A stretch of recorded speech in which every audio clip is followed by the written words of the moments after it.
പഠിക്കുന്ന സമയത്ത്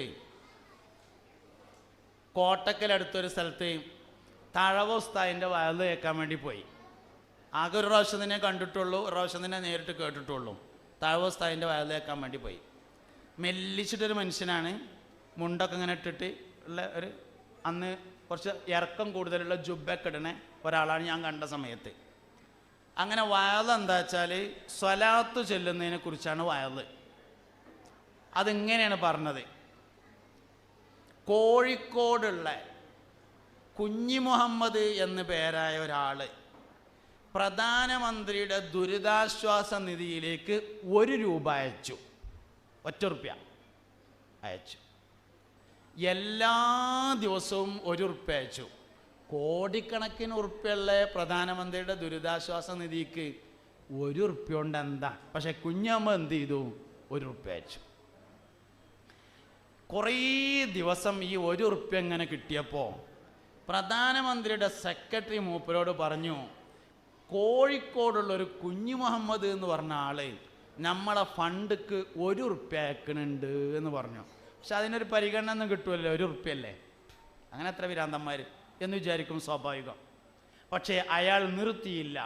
അയാൾ 1 രൂപ വീണ്ടും അയച്ചുകൊണ്ടിരുന്നു.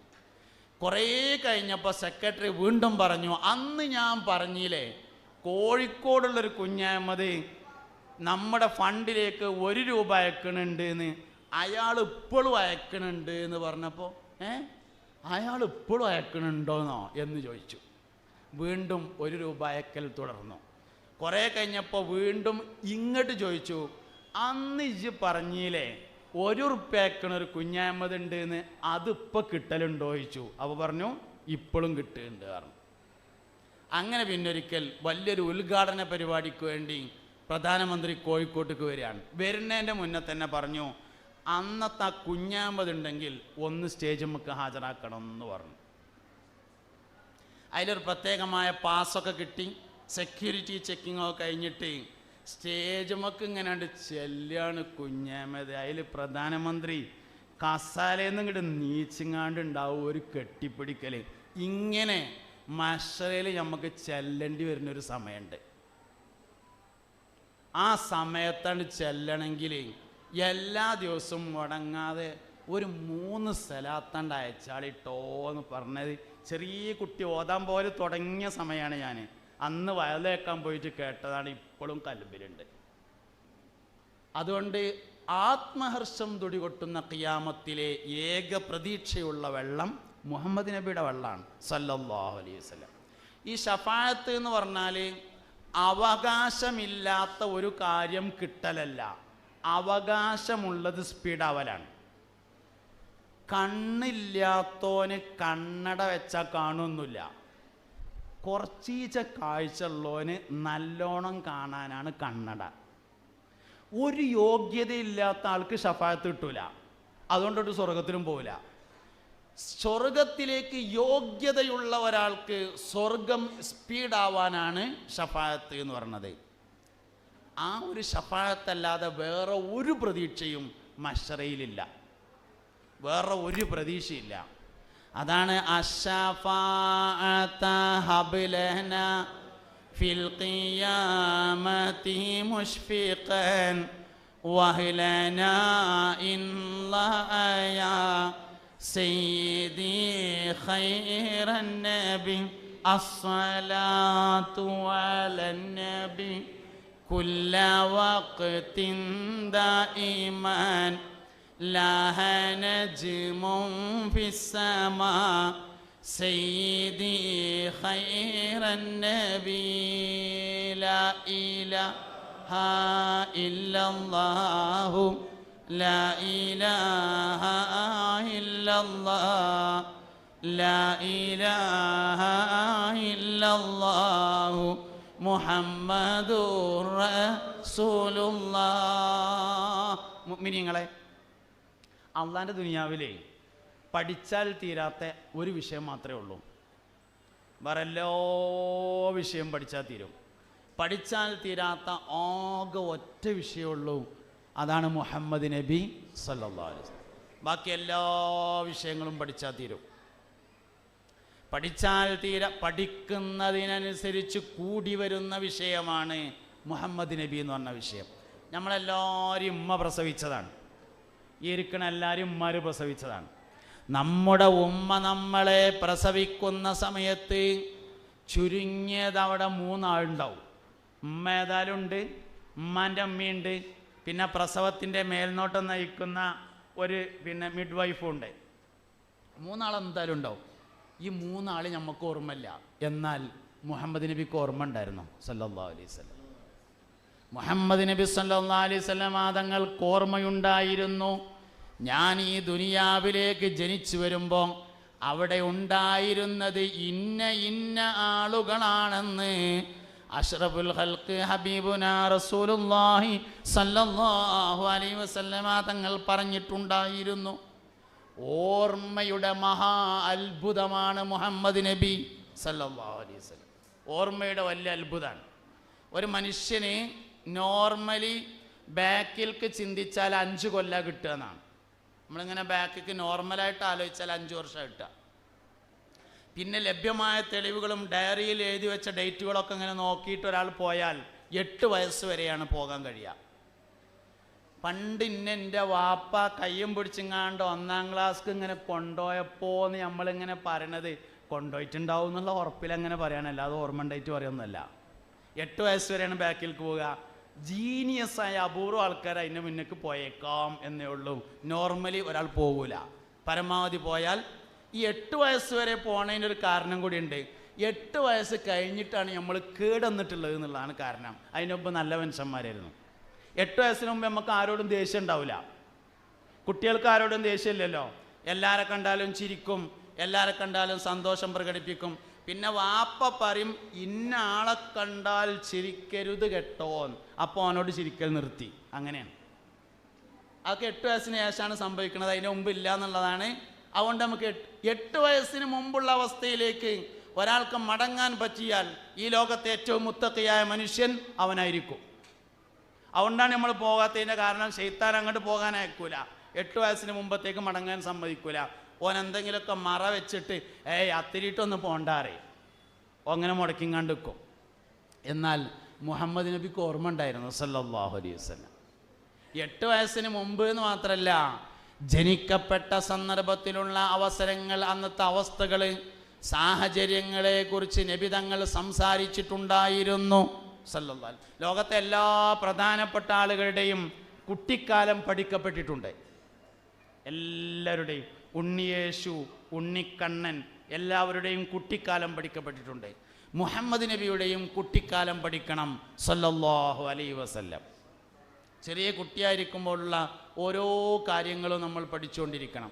ഹലീമ ബി റളിയല്ലാഹു അൻഹ 4 വയസ്സ് പൂർത്തിയാകുന്നത് വരെയാണ് മുല കൊടുത്തത്. നോർമലി 2 വയസ്സ് വരെയാണ് കരാറുണ്ടാകുക. പിന്നെ 1 വർഷം കൂടി 3 വയസ്സ്. 4-ാം വയസ്സിലേക്ക് പ്രവേശിച്ചപ്പോൾ തിരിച്ചു കൊണ്ടാക്കി. തിരിച്ചു കൊണ്ടുവന്നാക്കിയിട്ട് ഹലീമ ബീവി പോയി. നബി തങ്ങൾ മുറ്റത്ത് കളിച്ചുകൊണ്ടിരിക്കുകയാണ് സല്ലല്ലാഹു അലൈഹി വസല്ലം. കളിക്കണതിൻ്റെ ഇടയിൽ പെട്ടെന്ന് കാണാനില്ലാതായി. എങ്ങോട്ടാ പോയതെന്ന് അറിയില്ല. എല്ലായിടത്തും തിരഞ്ഞു, ഒരു ഐഡിയ ഇല്ല. അവസാനം അബൂ ത്വാലിബ് വല്ലിപ്പ തൻ്റെ സഹോദരങ്ങളൊക്കെ കൂട്ടിയിട്ട് കഅബയിൽ ചെന്ന് നീർച്ചയാക്കി തോരുന്നു. ആടിനറുത്തു കൊടുക്കാം, ഒട്ടകത്തെ അറുത്തു കൊടുക്കാം എന്ന് നീർച്ചയാക്കിയിട്ട് ദുആ ചെയ്തു. ദുആ നടന്നുകൊണ്ടിരിക്കുമ്പോൾ ഒരാശരീരി കേട്ടു. യമനിലേക്ക് പോകുന്ന വഴിയോരത്ത്, യമനിലേക്കുള്ള പ്രധാനപ്പെട്ട വഴിയിലേക്ക് പ്രവേശിച്ചാൽ വലത് ഭാഗത്ത് കാണുന്ന മരച്ചുവട്ടിൽ മുഹമ്മദ് കളിച്ചു കൊണ്ടിരിക്കുന്നുണ്ട് എന്നൊരു ശബ്ദം കേട്ടു. അബ്ദുൽ മുത്തലിബും വറഖത്ത് ബിൻ നൗഫലും മുസ്തഫ നബി സല്ലല്ലാഹു അലൈഹി വസല്ലമ തങ്ങളെ തെരഞ്ഞുപോയി. യമനിലേക്ക് പോകുന്ന പൊതുവഴിയിൽ വലതുഭാഗത്തുള്ള മരച്ചുവട്ടിൽ മരത്തിൻ്റെ കൊമ്പുകൾ ഒടിച്ച് നബി തങ്ങൾ കളിച്ചിരിക്കുന്നത് കണ്ടു. കൂട്ടിക്കൊണ്ടുവന്നു. അബ്ദുൽ മുത്തലിബ് ഒട്ടകത്തെ അറുത്ത് ദാനം ചെയ്തു എന്നാണ്. ഇങ്ങനെ കുട്ടിക്കാലം മുതൽ പഠിച്ചു വരണം. ചെറിയ കുട്ടിയായിരിക്കുമ്പോഴുള്ള രംഗം മുതൽ പഠിച്ചു വരണം. 6-ാമത്തെ വയസ്സിൽ ആദ്യമായി മദീനയിലേക്ക് പോയി.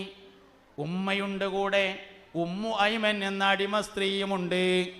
പോയി മടങ്ങി വരുമ്പോൾ അബവാ എന്ന സ്ഥലത്ത് വെച്ചുകൊണ്ട് ഉമ്മ മരണപ്പെട്ടു. ഉമ്മക്ക് രോഗം കലശലായപ്പോൾ ഉമ്മു ഐമൻ ചോദിച്ചു, കുട്ടിയെ ഞാൻ മദീനയിലേക്ക് മടക്കിക്കൊണ്ടുപോവണോ, മക്കയിൽ കൊണ്ടു ചെന്ന് അബ്ദുൽ മുത്തലിബിനെ ഏൽപ്പിക്കണോ എന്ന് ചോദിച്ചു. മദീനയിൽ ഉമ്മാൻ്റെ കുടുംബക്കാരുണ്ടായിരുന്നു. മദീനയിലേക്ക് അങ്ങോട്ട് കൊണ്ടുപോകണോ? ഒരു സ്ത്രീക്ക് ഏറ്റവും കൂടുതൽ പ്രയാസമുണ്ടാവാറുള്ളത് ഗർഭമുണ്ടാകുമ്പോഴാണ്. ഗർഭമുണ്ടാകുമ്പോഴുള്ള സ്വപ്നങ്ങൾ വരെ പ്രയാസമായിരിക്കുന്നതാണ്. ഗർഭിണികളും കുട്ടികളുമാണ് അധികം പേടിയുള്ള സ്വപ്നം കാണുക. ഒരു പാമ്പിനെ കണ്ടാൽ തലശ്ശേരിയിൽ നിന്ന് കാസർഗോഡ് കണ്ടെത്തും. ആ മാതിരി പാമ്പിനെ കാണും ഗർഭിണികൾ, കുട്ടികളും കാണും. കിടക്കണോർന്നാട് വീണാൽ പോയി പോയി പോയി പോയി കുറേ താഴത്തെത്തിയിട്ട് കണ്ണൂർ നോക്കിയാൽ കട്ടിലുമ്പോൾ തന്നെ ഉണ്ടാവും. പിന്നെ ഉറങ്ങിയാൽ പിന്നെയും വിഗ്ഗും. ഇങ്ങനെ കാരം സ്വപ്നങ്ങൾ പോലും പ്രയാസകരമാണ് ഗർഭിണികൾക്കെങ്കിൽ ആമിന ബീവി റളിയല്ലാഹു അൻഹയുടെ സ്വപ്നങ്ങൾ പ്രകാശത്തിൻ്റെ കൊട്ടാരങ്ങളായിരുന്നു. അങ്ങനെയുള്ള താരീഖിലുള്ളത് മങ്കൂസ് മൗലൂദിലുണ്ട്. പ്രകാശത്തിൻ്റെ കൊട്ടാരങ്ങളെയാണ് ആമിന ബീവി കണ്ടത്. ഓരോ മാസത്തിൽ മുൻകഴിഞ്ഞു പോയ ഓരോ അമ്പിയാക്കൾ ആമിന ബീവിയുടെ അടുക്കൽ വരാറുണ്ടായിരുന്നു. ലോകത്ത് ഏറ്റവും കൂടുതൽ സുഖമനുഭവിച്ച ഗർഭിണി ആമിന ബീവി റളിയല്ലാഹു അൻഹയാണ്. നമ്മൾ സാധാരണ പറയലുണ്ട്, വൈദ്യൻ്റെ സാന്നിധ്യമാണ് ശിഫ, വൈദ്യൻ്റെ മരുന്നല്ല ശിഫ എന്ന് പറയലുണ്ട്. നാട്ടിലത്തെ ഉദാഹരണം പറയാനേ ഇപ്പം എനിക്ക് പറ്റുള്ളൂ. പെരിന്തൽമണ്ണയിലെ പ്രസിദ്ധമായ ഒരു ഹോസ്പിറ്റലിൽ കൊച്ചിയിൽ നിന്ന് കാലിൻ്റെ മുട്ടിൻ്റെ വേദന മാറ്റുന്ന ഒരു ഡോക്ടർ വരുന്നുണ്ട് എന്ന് വിചാരിക്കുക. ആ ഡോക്ടറെ ഫോൺ നമ്പറിന് തന്നാണിന്ന് പറയാൻ നിൽക്കണ്ടെന്ന് വിചാരിക്കുക.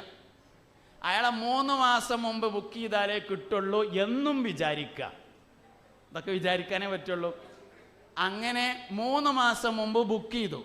സെപ്റ്റംബർ 14-ാം തീയതി ചൊവ്വാഴ്ച ഉച്ചക്ക് 1 മണിക്ക് ടോക്കൺ നമ്പർ 25. അങ്ങനെ ഡേറ്റായി, സമയമായി. മരുന്നൊന്നും വാങ്ങണ്ട, ആശുപത്രി പോയാൽ ദണ്ണം മാറി, വന്നാൽ പിന്നെ 2 ദിവസം കഴിഞ്ഞാൽ വീണ്ടും ദണ്ണം തുടങ്ങും. ഓട്ടോറിക്ഷ ഒഴിച്ച് കൊണ്ടുപോയി ആ ഡോക്ടർക്ക് കൊടുക്കാനുള്ള ഫീസാണ് കൊടുത്താൽ ദണ്ണം മാറി. മരുന്നൊന്നും വേണ്ട, നമുക്ക് പോകുകാരന് പോരും. വാസ്തവത്തിൽ മരുന്ന് വേണ്ട. എന്താ വിഷയം? ക്വാളിറ്റിയുള്ള വൈദ്യൻ്റെ സാന്നിധ്യമാണ് ശിഫ. ലോകത്തെ ഏറ്റവും സന്തോഷം അനുഭവിച്ച രോഗി, ലോകത്തെ ഏറ്റവും കൂടുതൽ സന്തോഷം അനുഭവിച്ച ഗർഭിണി ആമിന ബീവി റളിയല്ലാഹു അൻഹയാണ്. എന്താ കാരണം? വൈദ്യൻ അകത്തുണ്ട് എന്നതാണ് കാരണം. ഇതാണ് നബി തങ്ങളെ പഠിക്കുക എന്ന് പറഞ്ഞാൽ സല്ലല്ലാഹു അലൈഹി വസല്ലം. വൈദ്യൻ അകത്തു തന്നെ ഉണ്ടായിരുന്നു. ലോകം കണ്ട ഏറ്റവും വലിയ ബിഷഗ്വരൻ അതാണ് ഹബീബുന റസൂലുള്ളാഹി സല്ലല്ലാഹു അലൈഹി വസല്ലം. എന്നോട് ഇപ്പോൾ അടുത്തൊരാൾ ചോദിച്ചേ, ഈ സുർക്ക ധാരാളമായി ഉപയോഗിച്ചാൽ കിഡ്നി ഫെയിലിയർ അല്ല, സുർക്ക ധാരാളമായി ഉപയോഗിച്ചാൽ ആണുങ്ങൾക്ക് മൂത്രക്കടച്ചിലുണ്ടാവും, സ്ത്രീകൾക്ക് വെള്ളപോക്ക് പറഞ്ഞ അസുഖം ഉണ്ടാവും, അസ്ഥിയുരുക്കം എന്ന അസുഖം ഉണ്ടാവും എന്നാണ് പുതിയ പഠനം. നബിതങ്ങളാണെങ്കിൽ സല്ലല്ലാഹു അലൈഹി വസല്ലം സുർക്ക ധാരാളമായി ഉപയോഗിക്കാൻ പറയുകയും ചെയ്തിരിക്കുന്നു. രണ്ടും കൂടി തമ്മിൽ എതിരായില്ലേ എന്ന് ചോദിച്ചു. കൂട്ടത്തിൽ ഒരു വാക്ക് ഞാൻ പറയട്ടോ, ഇൽമ് വിവരം എത്ര കൂടുന്നതിനും ഒരു കുഴപ്പമില്ല. പക്ഷേ ഭൗതിക വിജ്ഞാനം ആത്മീയ വിജ്ഞാനം കൊണ്ട് പരിപാലിക്കപ്പെട്ടിട്ടില്ലെങ്കിൽ ഈമാൻ പോവും. ഹലോ ഹലോ മുഅ്മിനീങ്ങളെ, ഹലോ. ഈമാൻ എത്ര ഇൽമ് വിവരം എത്ര കൂടുന്നതിനും കുഴപ്പമില്ല. ഭൗതിക വിജ്ഞാനം കൂടുന്നതിനനുസരിച്ച് അത് ആത്മീയ വിജ്ഞാനം കൊണ്ട് പരിപാലിക്കപ്പെട്ടില്ലെങ്കിൽ ഈമാൻ പോകും. ഈമാൻ പോണത് വിവരമില്ലാത്തവരതല്ല, വിവരമുള്ളവൻ്റെതാണ്. വിവരമില്ലാത്ത കന്നൂട്ടേറിൻ്റെ ഈമാൻ പോയിട്ടില്ല. ഈമാൻ പോയത് മുബത്തദിയായത്, യുക്തിവാദിയായത്, നിരീശ്വരവാദിയായത്, സർവമത സത്യവാദിയായത്, സ്ത്രീ പക്ഷപാതിയായത്, ലിബറലിസ്റ്റായത് വിവരമില്ലാത്തവരല്ല, വിവരമുള്ളവരാണ്. എന്തേ കാരണം? ഭൗതിക വിജ്ഞാനത്തെ ആത്മീയ വിജ്ഞാനം കൊണ്ട് പരിപാലിക്കപ്പെട്ടില്ലെങ്കിൽ ഈമാൻ പോയിരിക്കും. അതുകൊണ്ട് ഭൗതികം പഠിക്കുന്നതിനനുസരിച്ച് സംശയം വന്നുകൊണ്ടിരിക്കും. ആ സംശയം ക്ലിയർ ചെയ്തുകൊണ്ടേയിരിക്കണം, അല്ലെങ്കിൽ പോവും, ഉറപ്പായിട്ടും പോവും. അപ്പം ഇങ്ങനെ ഒരു ചോദ്യം ചോദിച്ചു, സുർക്ക ധാരാളം കഴിച്ചാൽ ആണുങ്ങൾക്ക് മൂത്രക്കടച്ചിലുണ്ടാവും, സ്ത്രീകൾക്ക് വെള്ളപോക്കും ഉണ്ടാവും. എന്താ ഇത് പ്രശ്നം എന്ന് ചോദിച്ചു. എന്താ വിഷയം? ഏത് ഹദീസിൽ സംശയം തോന്നിയാലും അതേ ഹദീസായിക്കെന്ന് പഠിക്കുക വേണ്ടത്. മനുഷ്യന്മാരെ, ഏത് ഹദീസിൽ സംശയം ഉണ്ടായാലും ആദ്യം ചെയ്യേണ്ടത് അതേ ഹദീസ് ഒന്നുകൂടിയും പഠിക്കുക വേണ്ടത്. ഇതേ ഹദീസ് ഒന്നുകൂടിയും പഠിച്ചാൽ മതി. എന്താ ഹദീസ്? ഒരിക്കൽ നബി സല്ലല്ലാഹു അലൈഹി വസല്ലമ തങ്ങൾ വീട്ടിൽ ചെന്നു. ഭാര്യയോട് ചോദിച്ചു, ഇവിടെ ഭക്ഷണം വല്ലതുണ്ടോ എന്ന് ചോദിച്ചു. ഭാര്യ പറഞ്ഞു, ഉണങ്ങിയ റൊട്ടിയാണുള്ളത് എന്ന് പറഞ്ഞു. കൊണ്ടുപോകാന്ന് പറഞ്ഞു. ഉണങ്ങിയ റൊട്ടി എന്ന് പറഞ്ഞാൽ റൊട്ടി ബാക്കിയാവുമ്പോൾ വെയിലത്ത് വെച്ച് ഉണക്കിയിട്ട് സൂക്ഷിച്ചു വെക്കും. ഭക്ഷണമില്ലാത്ത സമയത്ത് അതിലേക്ക് വെള്ളം കുടഞ്ഞ് രണ്ടാമത് ഉപയോഗിക്കും. അതാണ് ഉണങ്ങിയ റൊട്ടി. കൊണ്ടുപോവാ എന്ന് പറഞ്ഞു. അത് കഴിക്കാൻ വേണ്ടി ഒരുങ്ങിയപ്പോൾ ഇതിലേക്ക് കൂട്ടാൻ എന്തെങ്കിലും ഉണ്ടോ എന്ന് ചോദിച്ചു. അപ്പോൾ പറഞ്ഞു, അള്ളാഹുവിൻ്റെ റസൂലേ, ഇവിടെ സുർക്കയല്ലാതെ മറ്റൊരു കൂട്ടാനും ഇല്ല എന്ന് പറഞ്ഞപ്പോൾ പറഞ്ഞു, നിഅമൽ ഉദുമു അൽ ഖല്ലു, സുർക്ക നല്ല കൂട്ടാനാണ്, കൊണ്ടുപോവാന്ന് പറഞ്ഞാൽ എന്താ അതിൻ്റെ അർത്ഥം? നിങ്ങൾക്ക് മനസ്സിലായില്ലേ? അതിൻ്റെ അർത്ഥം എന്താ?